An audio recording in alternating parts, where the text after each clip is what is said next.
Vamos a continuar con nuestra conferencia magistral que va a ser impartida por parte de Carl Winston Jones.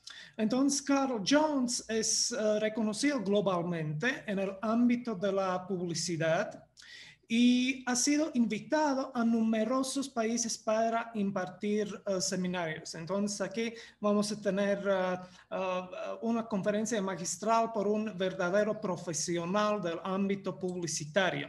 De 1995 hasta 2010, Carl Jones fue el director de arte más premiado en la industria de la publicidad mexicana. Y en 2012 fue seleccionado por Strategy Magazine como uno de los 20 mejores directores creativos canadienses, ganando más de 500 premios y reconocimientos. Actualmente, Carl Jones da clases en la licenciatura de Relaciones Públicas y Publicidad en la Universidad de Westminster en Londres y es investigador en esta misma universidad, el cual es uno de los centros más importantes de investigación en medios y la comunicación en Europa.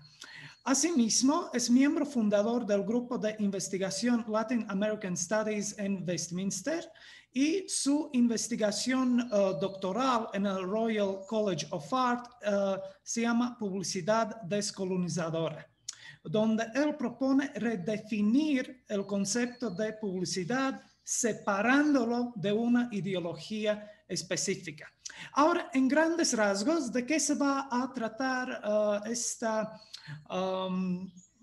conferencia magistral? Entonces, en esta investigación, Carl Jones argumenta que la publicidad contemporánea difunde mensajes secundarios que refuerzan conceptos coloniales como la desigualdad racial y de clase, es decir, racismo y clasismo, así como una ideología neoliberal que apoya a la clase gobernante. Entonces, en esta conferencia, primero se va a explorar la historia de la construcción de México y del concepto de la raza. Después se va a abordar la historia de la publicidad mexicana y posteriormente se va a explicar el concepto de descolonización de acuerdo con la visión de diversos teóricos y académicos latinoamericanos. Y finalmente se va a plantear algunas soluciones posibles para descolonizar la práctica de la publicidad. Entonces, en esta conferencia no solo vamos a indicar, digamos, las problemáticas, sino que Carl Jones también nos va a empezar a indicar algunas posibles soluciones. Entonces, de antemano, muchas gracias a Carl Jones y después de su conferencia, entonces vamos a tener un bloque de comentarios y preguntas en la página de transmisión. Las personas que ya están viendo entonces este evento en vivo, creo que ya se dieron cuenta que se pueden escribir las preguntas, se las vamos a leer a Carl Jones y él esperamos que amablemente nos van a contestar a ellos también. Muchas gracias, Carl Jones. Adelante. Gracias, Julius. Entonces, hola a todos y bienvenido a mi charla. Recuerda que hablo inglés y vivo entre Londres y México. Entonces, porfa, disculpa mi acento un poco fuerte. Déjame compartir mi pantalla primero.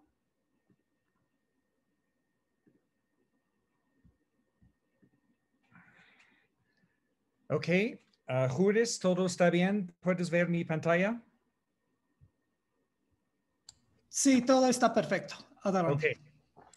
Muy bien. Entonces, en mi investigación actual, planteo que la publicidad es una forma de colonización.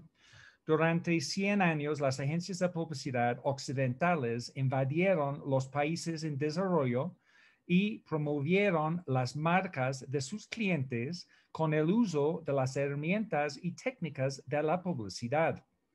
En este artículo se argumenta que la publicidad impreso o 2D contemporáneo difunde mensajes secundarios que refuerzan conceptos coloniales como la diferencia racial y de clase, así como una ideología neoliberal que apoya a la clase gobernante. Hoy voy a hablar sobre la descolonización de la práctica de la publicidad.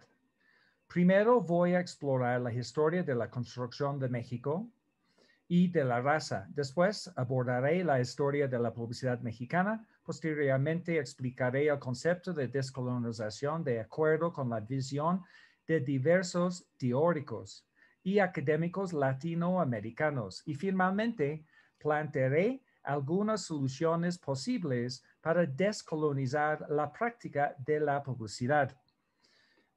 Como dijo Juris, esta es mi investigación de mi doctorado en el Royal College of Art en Londres y se basa en mi estudio previo, Racismo y Clasismo en la Publicidad Mexicana, con el apoyo de la Ryerson University y la York University, ambas son de Toronto. En este capítulo exploran varias teorías sobre los conceptos de Latinoamérica, México y raza que se crearon en el capitalismo y más adelante se refuerzan a través del neoliberalismo, luego de que los europeos arriban a lo que llamaron Nuevo Mundo. La mayor parte de las observaciones sobre descolonización proviene de teóricos latinoamericanos, algunos de los cuales se identifican como indígenas y otros como ciudadanos de América Latina.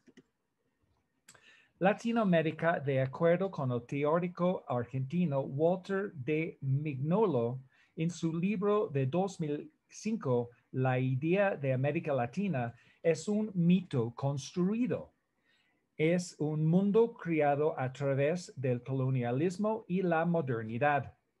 Esta idea se basa en el proyecto de investigación del antropólogo Arturo Escobar, quien establece que el capitalismo, como lo conocemos hoy en día, es la esencia de la concepción tanto de la modernidad como su lado oscuro, el colonialismo. Mignolo reconoce que ya no tenemos el dominio colonial abierto de los modelos español y británico, y lógica del colonialismo permanece vigente en la idea del mundo que se ha construido a través de la modernidad colonialismo. En mi artículo, en lo que estoy diciendo, la idea es la de la superioridad blanca reflejada en los anuncios impresos. Es por esta razón que mi investigación aborda el tema de si el racismo y el clasismo permanecen en los mensajes publicitarios actuales y si el discurso de la era colonial de representar a los pueblos en una jerarquía donde los de piel blanca se encuentran en la parte superior y los de piel oscura en la inferior aún existen en los medios masivos de comunicación. De acuerdo con Mignolo, la idea de la superioridad europea es respaldada por una cultura donde la civilización europea se divide en culturas nacionales, mientras que el resto de la población mundial era concebida como poseedora de cultura, pero no de civilización. A través de la construcción de Latinoamérica, la colonización demandó que la clase gobernante creara un sistema de clasificación para marginar ciertos conocimientos, lenguajes y seres. De esta manera, la toma de tierras y el control de poblaciones requirieran la construcción ideológica simultánea del racismo y la aparición de pueblos indígenas en países conquistados impulsó una clasificación y rango de la humanidad. El orden natural de la humanidad no fue creado por Dios, sino por la percepción de hombres cristianos, blancos y europeos. Este pensamiento llevó a las pinturas de castas, que clasificaba a todos los pueblos de Latinoamérica en grupos raciales. Las castas establecían una clasificación de niveles representada a través de pinturas, las pinturas de castas. Cada imagen describe a una pareja y sus hijos mostrando el color de la piel, los accesorios, los costumbres y el entorno. Estas visiones diseñadas y plasmadas favorecían a los nacidos en España, como se muestran en la primera imagen, donde las figuras peninsulares se presentan de una manera dignificada, muy distinto de las pinturas de la pareja con mezcla de razas que muestran a un indígena regañando a una mulata que tiene a un hijo sobre su espalda. La idea de la pureza de sangre ayudó a los españoles a justificar su dominación política y económica sobre los pueblos indígenas, de modo que los colonizadores y los mestizos asumieron la idea de la superioridad con base en sus raíces biológicas y culturales, alcanzando posiciones de poder y prestigio, a diferencia de los indígenas que aceptaron el supuesto de su inferioridad. Por esta razón existe la división entre los mexicanos de piel clara, quienes representan la cima de la jerarquía, y los indígenas de piel oscura, que se ubican en el extremo inferior del espectro. La creación de casas dio que en una situación muy específica en la que ser blanco latinoamericano en vez de latino francés, por ejemplo, era no ser suficientemente blanco, como queda claro actualmente cuando los latinoamericanos blancos migran a Estados Unidos. Esta información revela que incluso entre los blancos hay diferentes niveles de blancura. En México, los pueblos indígenas no han sido borrados y el mestizaje es parte de la construcción del mito de México moderno. Los pueblos indígenas representados por los zapatistas han intentado tener presencia y voz para proteger su cultura del capitalismo, el colonialismo y la modernidad. Después de la Revolución de 1910, la identidad de Estado-Nación de México se basó en que todos los mexicanos eran. Sin embargo, la historia favoreció un tono de piel claro con base en la teoría de José Vasconcelos de la raza cósmica, que él describió como una mezcla de españoles y indígenas. Mignolo observa que cuando surgió la idea de Latinoamérica en el siglo XIX no incluyó la cosmología indígena y siempre volteó hacia Europa. Los mestizos provenían de una mezcla de sangre, pero eran puro de mente.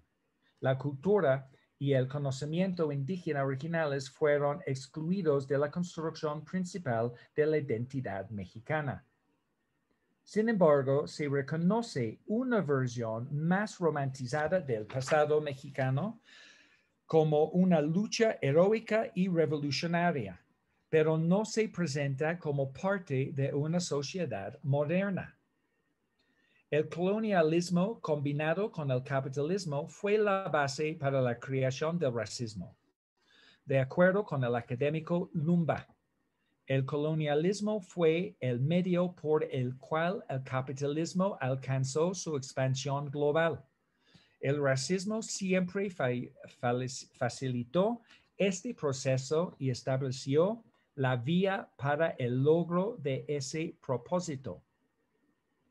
Mediante la jerarquía y la clasificación de los ciudadanos en diferentes categorías, se creó el sistema a través del cual el capitalismo pudo florecer y expandirse hasta llegar a ser lo que es hoy en México.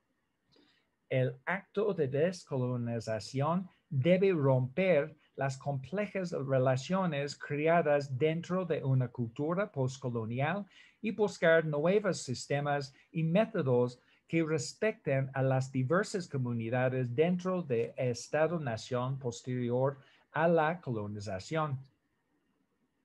Los neoliberales llegaron al poder en México a finales del siglo XX y, de acuerdo con académico Nieto, no mejoraron la vida de los pueblos indígenas, sino todo lo contrario.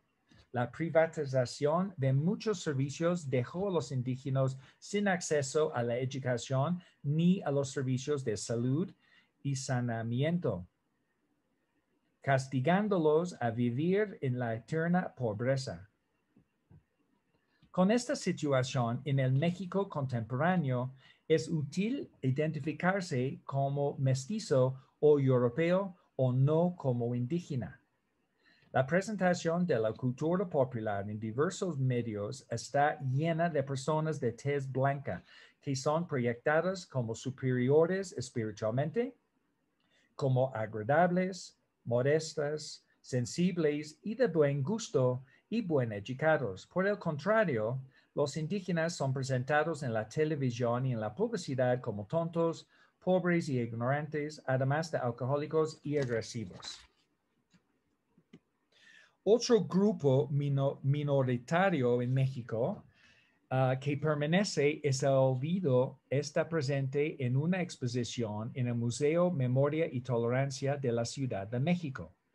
Estas personas son llamadas afromexicanos y son mexicanos descendientes de africanos. Ellos solo aparecen en mensajes impresos de los años 1500 como parte de las pinturas de castas y antes de 2015 no figuraban en ninguna comunicación del gobierno ni estaban vinculados a ninguna marca en México.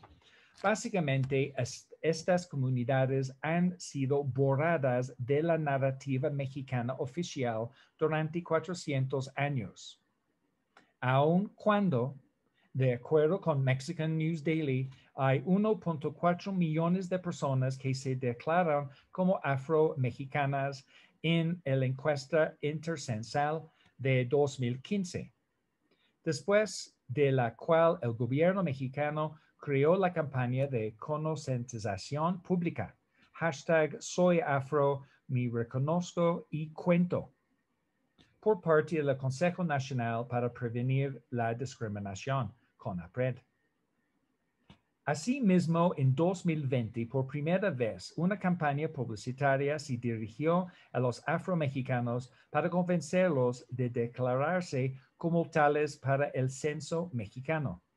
La campaña se lanzó en la prensa escrita y en los medios de radiodifusión en áreas de los cuales existe una nutrida población afromexicana, como son los estados de Guerrero, Oaxaca y Veracruz. En el julio de 2019 se publicó un estudio de Oxfam México titulado "Por mi raza hablara la desigualdad", en el cual se revela que la gente de piel morena y oscura tiene menos probabilidad de ascender el 20% de la capa superior de la sociedad mexicana. Es importante hacer notar que hay mexicanos de clase alta que tienen la piel oscura. Tener la piel blanca no garantiza la clase. Hay una frase popular, güero de rancho, que significa personas blancas del campo o, en otras palabras, un blanco sin clase. Como acabamos de ver, la construcción de Latinoamérica incluye la construcción de la raza. Las jerarquías raciales aún existen. Ahora me gustaría hacer un breve recuento de la publicidad mexicana y cómo se vio influida por las políticas gubernamentales y neoliberales. Empresas extranjeras como General Electric, cuando entraron al mercado mexicano en la primera mitad del siglo XX, crearon mensajes publicitarios para desarrollar el consumerismo. Los empleados de agencias de publicidad, tanto de origen mexicano como de origen extranjero, diseñaron y difundieron anuncios que reforzaban un discurso que ha estado vigente durante 500 años, respaldando una ideología que apoya a la clase en el poder. Aquí en este anuncio vemos a una mujer indígena lavando ropa a mano, comparada con un avance de la ciencia y la tecnología como una fuerza civilizadora. Caracterizaba el estilo de vida y las tradiciones de indígenas, campesinos y obreros como retrógradas. El estereotipo de un indígena vinculando con las tradiciones reflejaba el viejo México, mientras que la lavadora revelaba una nueva tecnología creada por el mundo no tradicional. La promoción de la superioridad europea y estadounidense en el Estado-Nación de México aún ocurre en los mensajes publicitarios actuales. Antes de la llegada de los españoles hace 500 años, los comerciantes aztecas llamados pochtecas viajaban por Mesoamérica ofreciendo sus productos. Vendían en los mercados y directamente a la clase noble, de lo cual muchos de ellos formaban parte. En los mercados empleaban herramientas y técnicas básicas aplicadas por los comerciantes de hoy. Demostración de artículo, los colores y la disposición para anunciar sus productos a los consumidores. Los aztecas también tenían un extenso alfabeto que era tanto visual como hierográfico. Los españoles declararon a México como su propiedad en 1521 y introdujeron la religión católica junto con los medios de comunicación europeos, la lengua española, la comunicación visual afín al arte y documentos impresos como los panfletos. El teórico argentino Mignolo comenta en su libro de 1995, El lado más oscuro del Renacimiento, que el colono Bernardo de Aldrete observaba en 1606 que el vencedor siempre impone su lenguaje al vencido. Aldrete escribió sobre cómo los aztecas imponían su lengua a los pueblos indígenas cercanos a Tenochtitlan y que los españoles hicieron lo mismo con los conquistados aztecas y mayas. Según Mignolo, Aldrete pensaba que como el alfabeto azteca le faltaban letras. Por eso mismo los amerindios andaban desnudos o semidesnudos. Si los amerindios como los nobles aztecas estaban vestidos, podía darse por hecho que hablaban buen castellano. Él concluyó que si estaban desnudos, entonces no hablaban castellano. Esto es una evidencia de lo que los españoles pensaban de los indígenas. Es decir, que los veían como incivilizados y carentes de una lengua que fuera suficientemente rica para incluir muchas letras. Esto inspiró a los españoles a imponer el castellano con el fin de civilizar a los aztecas. Mignolo concluye que forzar a los amerindios a adoptar la lengua española y la religión católica contribuyó a eliminar su cultura de su identidad. Cuando México se independizó de España en 1810, comenzaron a aparecer marcas y nuevos consumidores empezaron a crear su identidad social mediante la adquisición de bienes.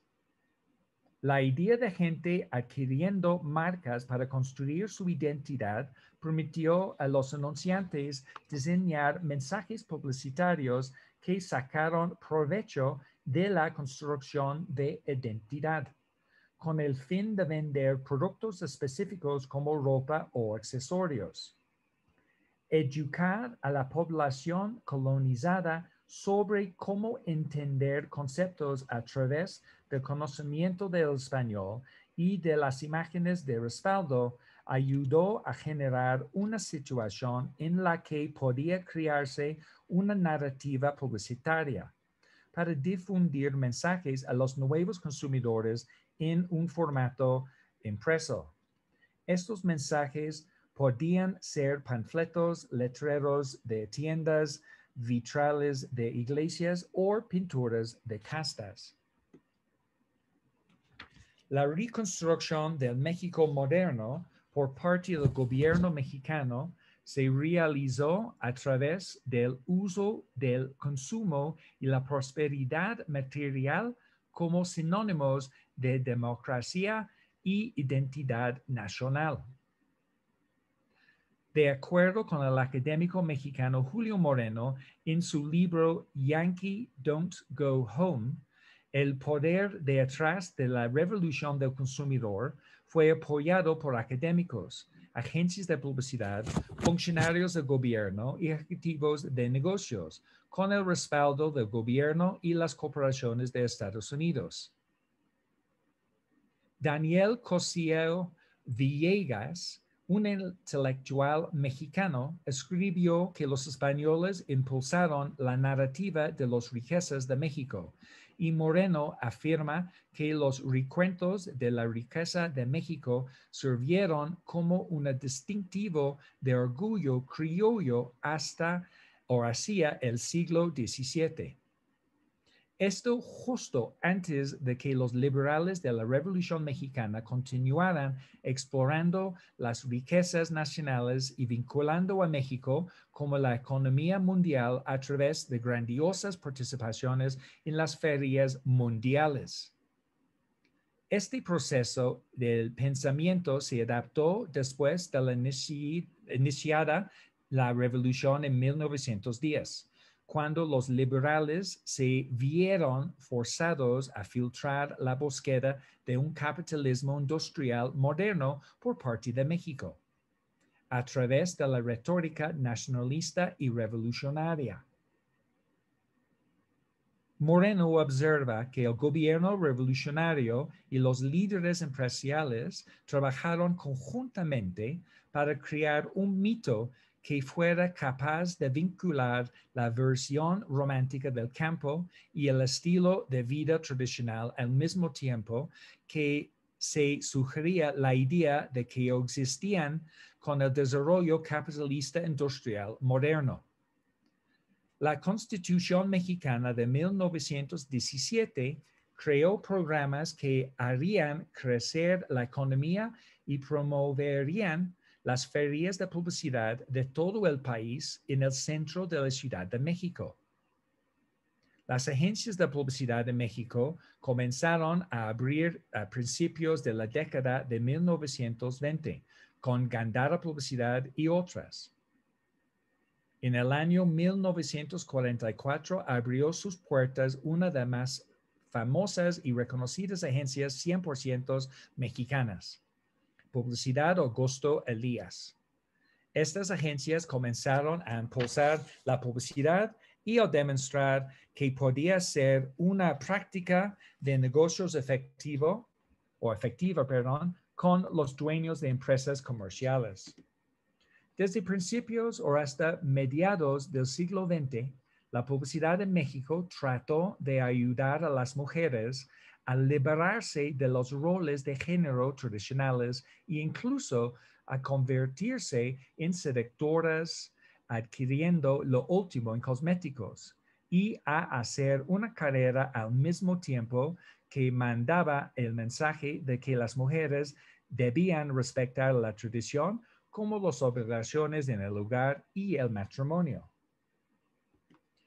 Esto evidencia que la publicidad se utilizó en México para reforzar roles de género, demostrando que la colonización reinventa roles de género y estableciendo que junto con la raza y la clase, el género es un tema colonial.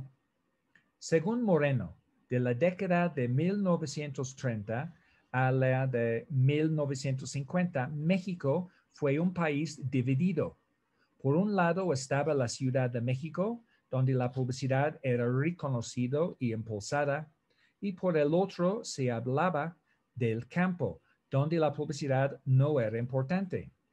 Estos dos ámbitos, combinado con el mito creado por el gobierno, revelaban que México era un país de contradicciones, un país donde se veía hacia adelante al aceptar la modernidad, pero donde también se veía hacia el pasado con sus tradiciones, y este contraste creaba un conflicto.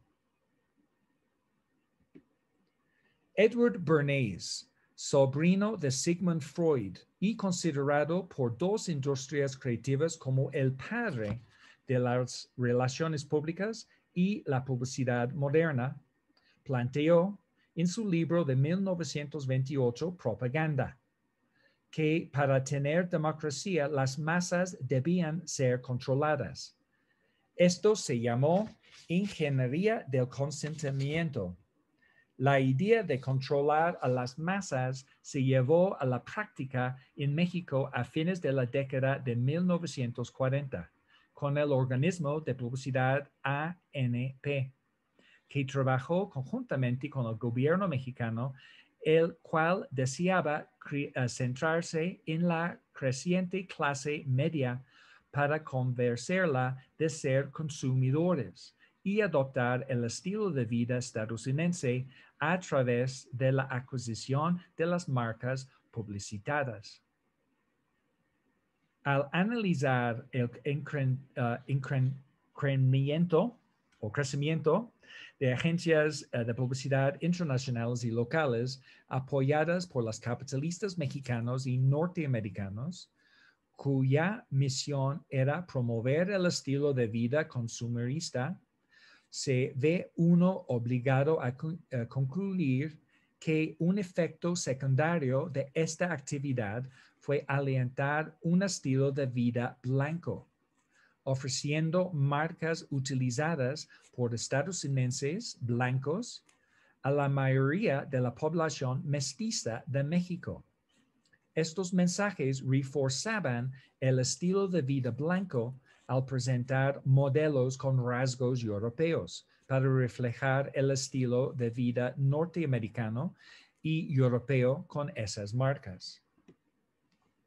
Recientemente, una campaña publicitaria con carteles en exteriores de la cadena de tiendas departamentales Sears, propiedad de uno de los hombres más ricos del mundo, Carlos Slim, muestra a una mujer indígena vendiendo brazaletes junto a una turista blanco. Otro cartel mostraba a un hombre blanco viendo a una persona indígena. El encabezado del anuncio decía vacaciones. Este anuncio muestra una superioridad blanca a través de la mirada hacia abajo del modelo, al tiempo que destaca las diferencias entre la ropa primitiva y la moda contemporánea. Este anuncio también objetiviza a los no europeos como algo para ser visto en vacaciones, un objeto para tomarse una selfie con él, como un animal en el zoológico. Sears no retiró los carteles y respondió con un tweet diciendo que celebran la cultura mexicana. Como se demuestra en este visual de la línea del tiempo de la supresión, los mensajes 2D impresos tienen una historia de olvido y, por tanto, de supresión de diversos pueblos de la memoria. Cuando los españoles arribaron a México, clasificaron a sus habitantes en castas. Sin embargo, con el paso del tiempo y con los medios de comunicación controlados por los capitalistas como el principal recurso para comunicarse con la población, ciertos grupos, como los indígenas y los afromexicanos, fueron marginados de los mensajes publicitarios, lo cual provocó que desaparecieron de la memoria. Hoy día, la publicidad aún refleja las jerarquías difundadas hace casi 500 años por medios de las pinturas de castas. Y quiero preguntar, ¿es posible crear mensajes 2D que no incluyan estereotipos racistas ni reflejen el sistema clasista?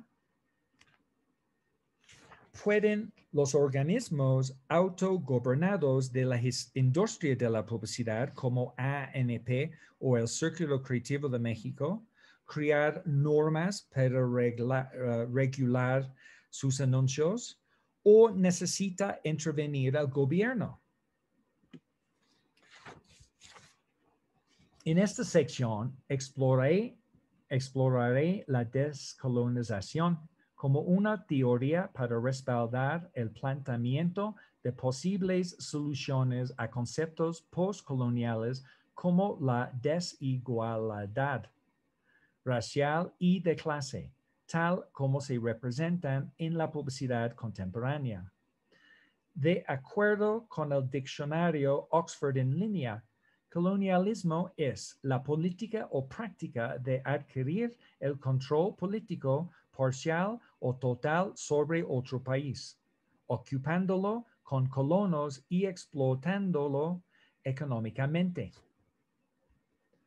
Los españoles llegaron al Caribe por primera vez en 1492 y tiempo después enviaron ejércitos y colonos que se establecieron en las islas del Caribe posteriormente en lo que hoy se conoce como Latinoamérica, donde se beneficiaron de su tierra y sus pueblos. Sin embargo, estos territorio no fue descubierto porque ya estaba habitado por pueblos locales como los aztecas y los mayas. El concepto de descubrimiento permitió a los europeos considerar esas tierras como nuevas y a su disposición. John C. Hawley escribe que la teoría postcolonial puede llamarse estudio postcoloniales o discurso colonial. Él hace la observación de que el libro que inició esta área del estudio fue Orientalism, de Edward Said, en 1978. En esta obra, Said plantea cómo el Occidente produjo una identidad geográfica y cultural, el Oriente, para consumo del mercado europeo. En la década de los años 80, la teoría fue desarrollada, madurada y seguida por otras 3 publicaciones. De acuerdo con Hawley, en la conclusión de estos 3 libros hay una pregunta implícita. Después de la teoría colonial, ¿qué? Raymond Betts, en su libro de 2004, Decolonization, observa que el término descolonización apareció por primera vez en 1930 y su uso se expandió en la década de 1960.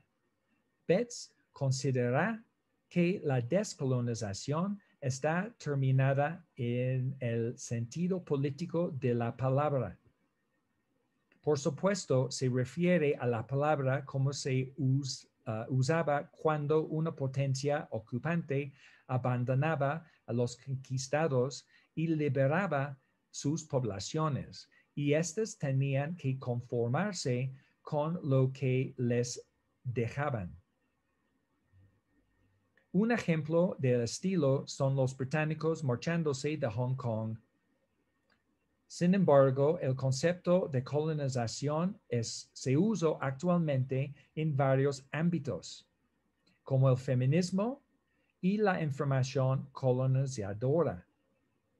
En el sistema también educativo, algunas universidades en el norte de América y Europa han abierto el debate sobre descolonización de la educación. Hoy día, la descolonización implica eliminar o reescribir leyes y conceptos creados por el pensamiento de la era colonial que aún controlan a la sociedad o influyen en ella. Una cuestión importante es cómo descolonizar la historia de la descolonización. La descolonización se ha planteado en muchas formas distintas y la pregunta es, ¿cuál es la correcta? Otro problema que ha aflorado en relación con la descolonización tiene que ver con temas surgidos al interior de las sociedades que fueron colonizadas y ahora son libres, como los derechos de género. Académico Asher se pregunta, ¿cómo las experiencias de los pueblos marginados y las epistemes invisibles informan de la lucha de descolonización? Mientras revisó estas observaciones sobre descolonización, siento que cuando se descolonizaría, es importante considerar cómo han avanzado los derechos humanos y no poner a los pueblos colonizados en el mismo punto en que se encontraban cuando fueron colonizados. Los autores de Hong y Ixa reconocen el beneficio de llevar a cabo un análisis de la descolonización a través del lente feminista, que lleva a atender y cuestionar las divisiones y jerarquías de género en la sociedad. El acto de descolonizar debe reconocer que es necesario considerar los derechos de la mujer junto con los derechos raciales y LGBTQ, ya que el mundo avanza y debe abordarse la descolonización. Mignolo afirma en su libro 2005, La idea de América Latina, que la teoría descolonial surge de proyectos de descolonización del conocimiento y el ser que llevarán a imaginar de otra manera la economía y la política. Básicamente es una teoría que examina las raíces del colonialismo moderno después de la invención de América Latina. Asimismo, Mignolo supone que el avance de la modernidad, el colonialismo trabaja para cubrir su propia huella ideología borrado y desplazando, lo que difiere del ideal y se opone a la marcha de la modernidad. Un ejemplo es como después de la revolución en 1910, el México moderno encarnó en una cultura mestiza que es una mezcla de lo tradicional y lo moderno. Mignolo plantea dos fases de descolonización. Antes de 1990 se centraba en la descolonización política y en forma menos clara en la descolonización económica. Y que B, ahora la descolonización y la subjetividad se dan a través de la imaginación de alternativas del capitalismo, alternativas del Estado moderno y su dependencia del poder militar. Mignolo observa que la descolonización debe centrarse más en el conocimiento y el pensamiento. La nueva descolonización que se concentra en una perspectiva indígena del colonialismo crea otra historia otra perspectiva de esta historia. Y un ejemplo sería el Manifiesto Zapatista, dado a conocer en 1994 durante el levantamiento en Chiapas y el sur de México. Esta declaración ve la historia desde una perspectiva indígena y no desde la perspectiva del gobernante mestizo o desde la visión europea. Una cultura postcolonial permite la existencia de diferentes narrativas cuando la historia no es contada por los dominadores, sino que se cuenta desde abajo. Así, con base en esta revisión del concepto de descolonización por parte de varios teóricos, primero existe el colonialismo o la colonización, y después el acto de descolonización que crea una cultura o sociedad postcolonial. Esto lleva a la pregunta de cómo descolonizar. Una posible solución al acto de descolonización es lo que Mignolo llama en un artículo periodístico de 2017 desvinculación. Después de los mediados de 1970, la idea de que el pensamiento también es colonizado y, por lo tanto, necesita ser descolonizado, se expresó en varias formas y en diferentes dominios disciplinarios. De modo que si el conocimiento es colonizado, una de las tres áreas de una de las tareas es descolonizarlo. Esto también puede realizar desaprendiendo.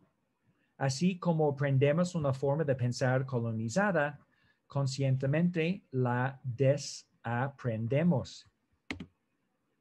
Esta es una de las tareas que estoy intentando con mi doctorado a través del análisis de las herramientas y técnicas utilizadas para crear mensajes publicitarios, además de mi anterior proyecto, el Criolas, donde intenté compartir conocimiento con la población mexicana a través de exhibiciones artísticas y los medios masivos de comunicación, con el objetivo de establecer una conversación entre mexicanos sobre la raza y la clase. Mignolo ve a la descolonización como creación de varias verdades o versiones. Por su parte, Fanon establece que la descolonización es una doble operación que incluye al colonizado y al colonizador. Y para que esto tenga éxito, el proceso necesita la guía del conocimiento colonizado que viene desde abajo.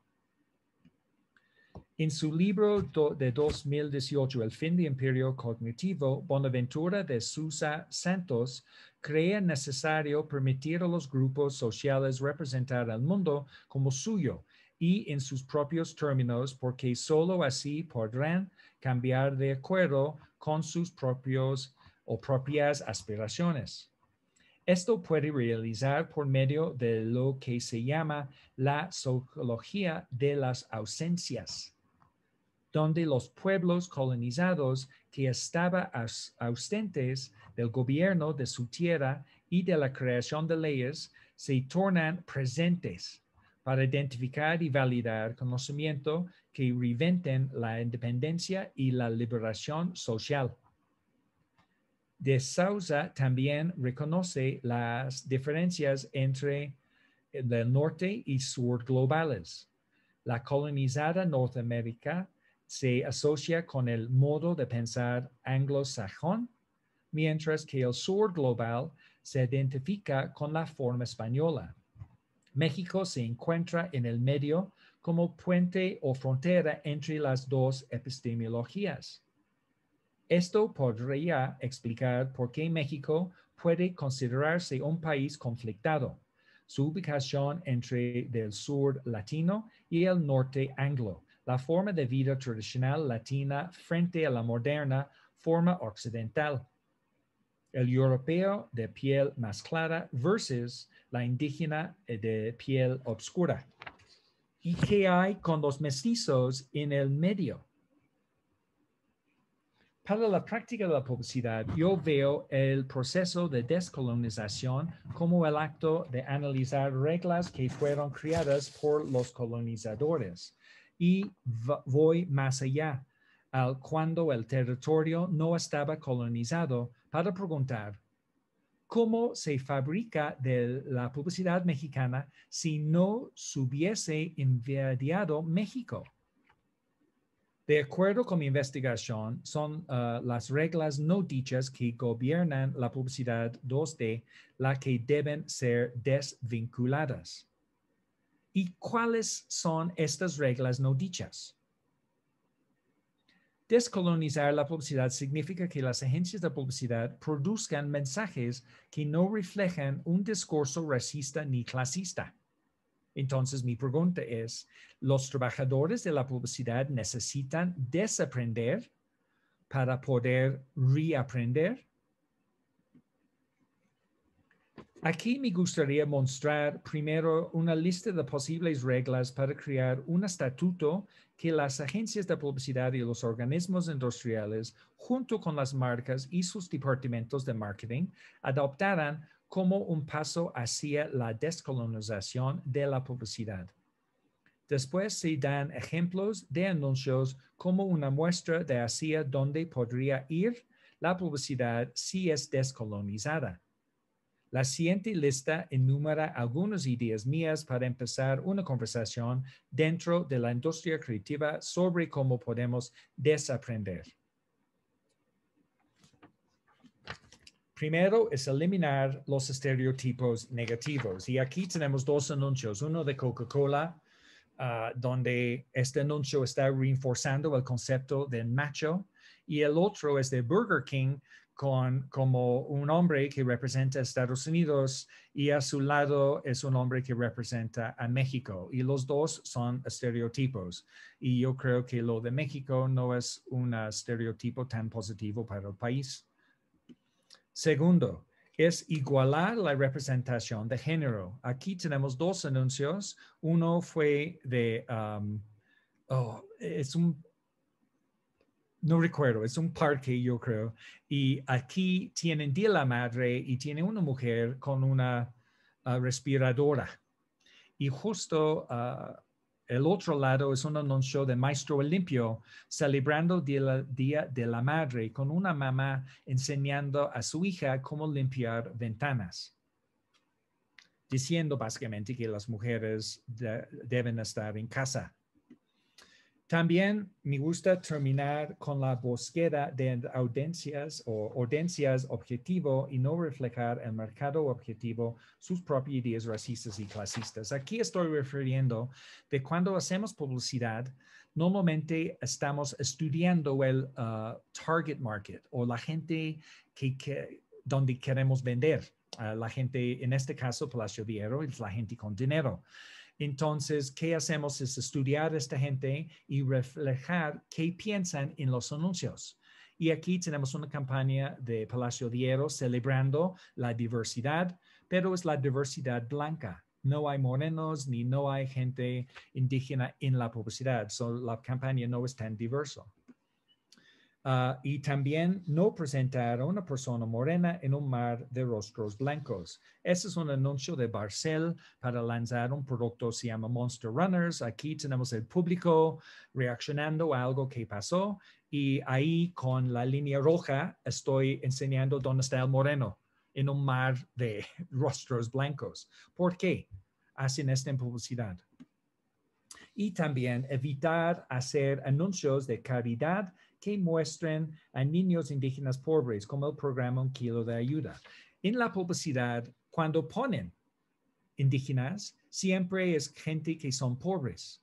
Entonces, esto refuerza como ideas, estereotipos negativos, ¿no? Que todos los indígenas son pobres y necesitamos apoyar a ellos.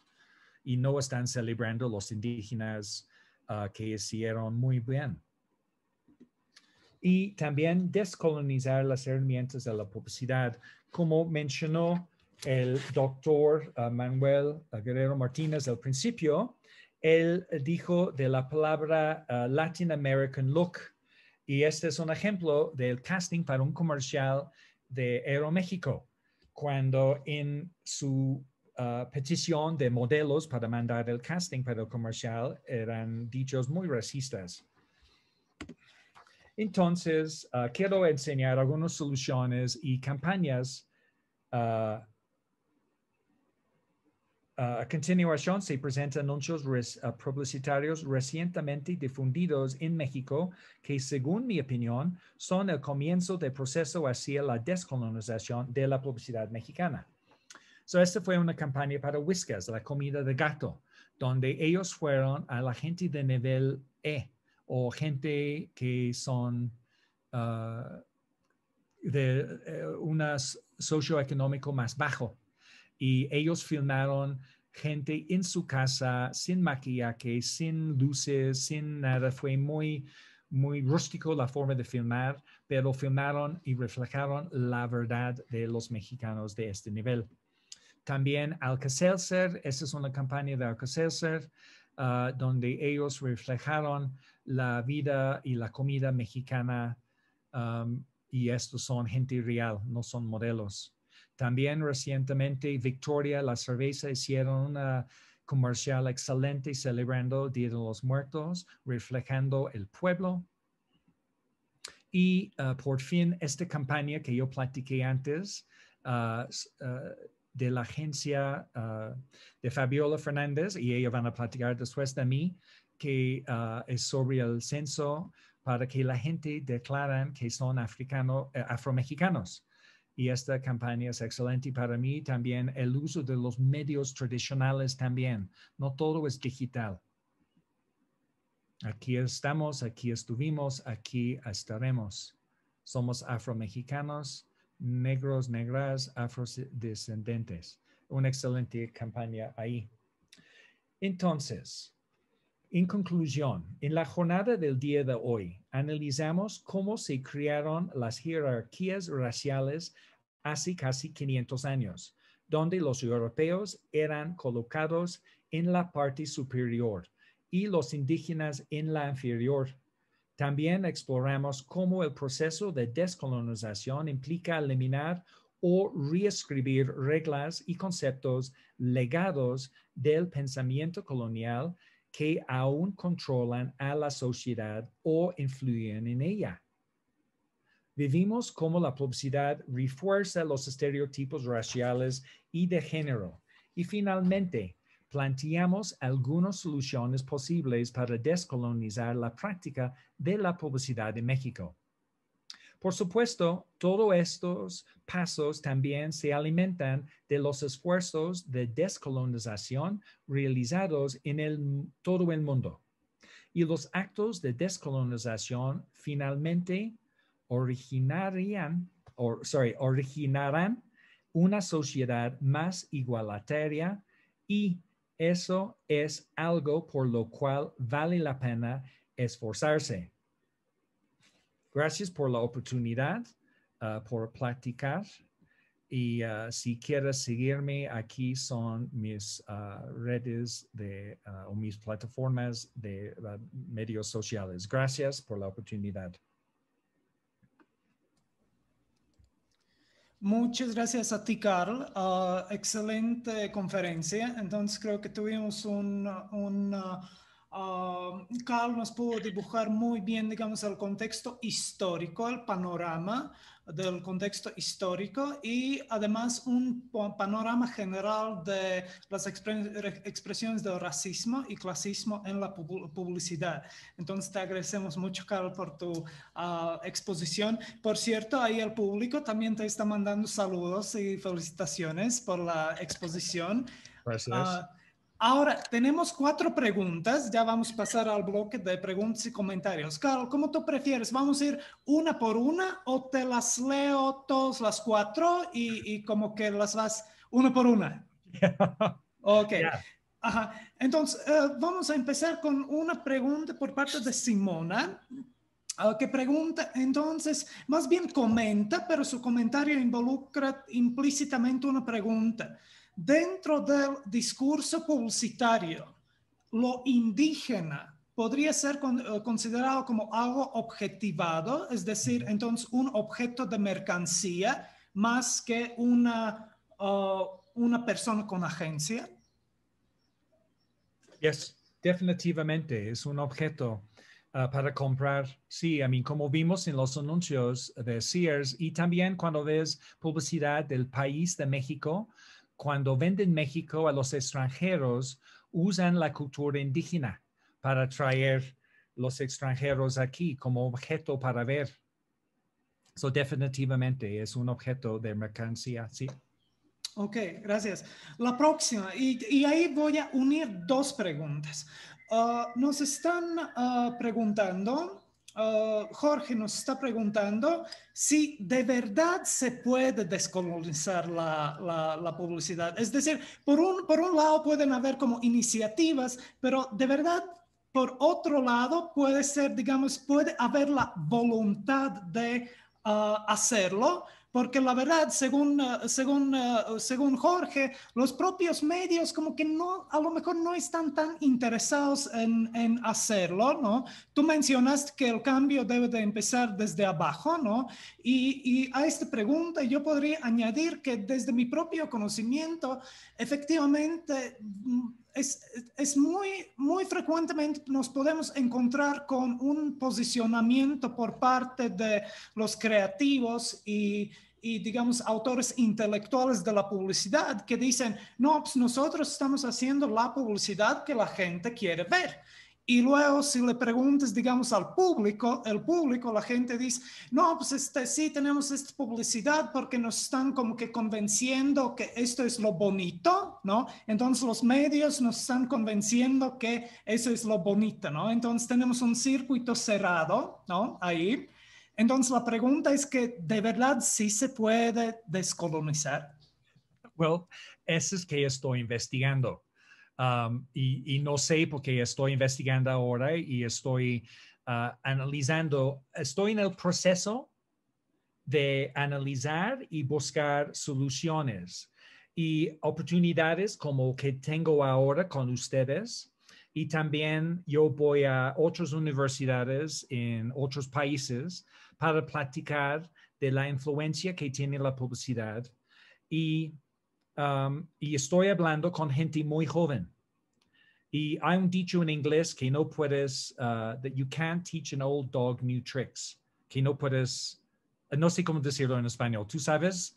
Sí, enseñar trucos nuevos, ¿no? A un perro viejo, literalmente. Exacto, Sí. exacto. Entonces, mi forma de ver es para el futuro y estoy hablando con gente más joven que están aprendiendo y también tenemos las teorías que estoy dando a la gente para que ellos tomen la decisión. Yo no puedo cambiar el mundo, yo no puedo descolonizar la publicidad. Todo depende de los mexicanos, si ellos quieren o no. Entonces, solamente estoy dando la idea y mis investigaciones y ver si la gente está de acuerdo o no. También, como yo dije antes en mi presentación, de que en publicidad nosotros reflejamos qué piensan los mexicanos. Entonces, y los mexicanos, como yo acabo de explicar, tienen 500 años de difusión en los medios de comunicación que refuerza la superioridad blanca. Y beneficia a los blancos, pero no beneficia a la otra gente en México. Entonces necesitamos dar a ellos su voz.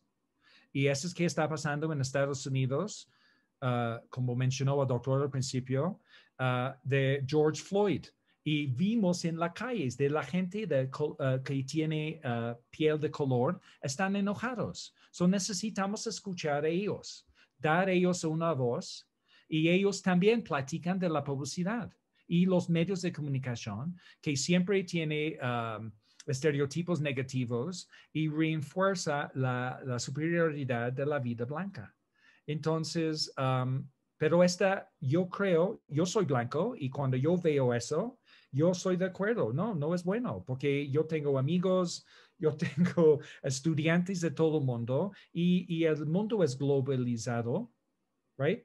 yo sé que Donald Trump no quiere ese, pero estamos viviendo juntos con el Internet. Entonces necesitamos tratar a toda la gente igual. Entonces, las agencias de publicidad, vamos a ver si ellos quieren cambiar o no. Como dije, yo fui con el Círculo Creativo, que es el sindicato de los creativos de México, y yo platiqué con ellos. Yo estoy platicando con los jóvenes y vamos a ver si esta gente que crea la publicidad están de acuerdo, y también ustedes como consumidores no compras productos de las marcas que son ofensivos y que refuerzan esas actitudes, estereotipos y negativos de la sociedad. ¿Me entiendes? Entonces vamos a ver. Podemos platicar en 10, 20 años, Judas, para ver si algo pasó, pero vamos a ver. Ok, perfecto. Otra pregunta. ¿Ese intento de descolonizar o no? Según tu opinión, ya que tienes muchos conocimientos, digamos, internos de cómo se construye el discurso publicitario, ¿tiene que ver con la diversidad dentro de los equipos creativos que hacen publicidad? Gracias. Yeah. Yo creo que necesitamos tener más diversidad en los creativos de México, definitivamente, pero también en los creativos, pero también en los jefes, la gente que toma las decisiones.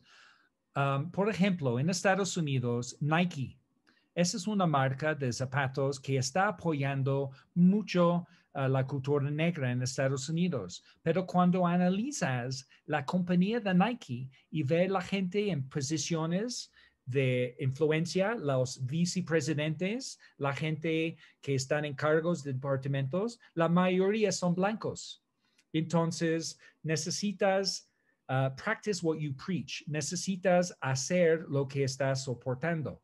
Entonces, también en las agencias, si tú ves las agencias y ves los jefes de agencias y los directores creativos, que son los jefes de creatividad en México, la mayoría tiene rasgos europeos. Entonces, yo creo que también para tener publicidad más que refleja mejor la sociedad mexicana, necesitamos contratar más gente de color y también indígenas, que ellos son parte de la decisión. Y cuando hacen anuncios para un kilo para ayuda, que también indígenas son parte de la decisión de aprobar esta publicidad. ¿Por qué reflejan gente pobre? ¿Por qué no podemos ver indígenas que hicieron bien, que están trabajando bien en su cultura, no en el mundo capitalista tampoco? Necesitamos respetar sus culturas, su forma de ver, sus narrativas y promover ese, para que su voz esté escuchado y no eliminado, como pasó con los afromexicanos. Ok, perfecto, gracias. Y la última, que te pregunta Abraham, ¿qué opinas sobre la imagen de madre patria que se encuentra en los libros de la SEP? Digamos, dentro del contexto de la representación, obviamente, ¿no? Ya, déjame googlear. Madre patria. Ok, déjame. Sí, madre patria SEP, así lo vas a encontrar seguramente. Yeah, I mean, diferentes países. Gran Bretaña tenemos uno y también en Francia ellos tienen su versión. So, si yo voy a analizar ese visual, yo voy a buscar semióticamente la historia y ver si esta realmente es algo que salió de México o tiene mucha influencia de Europa. Porque como dije, yo vi algo similar en Gran Bretaña y Francia. So, no tengo mucha opinión ahora porque no estudié bien esta imagen. Ok, bueno, perfecto. De nuevo, muchísimas gracias por tu conferencia. Te lo agradecemos mucho, Carl. Estuvo excelente.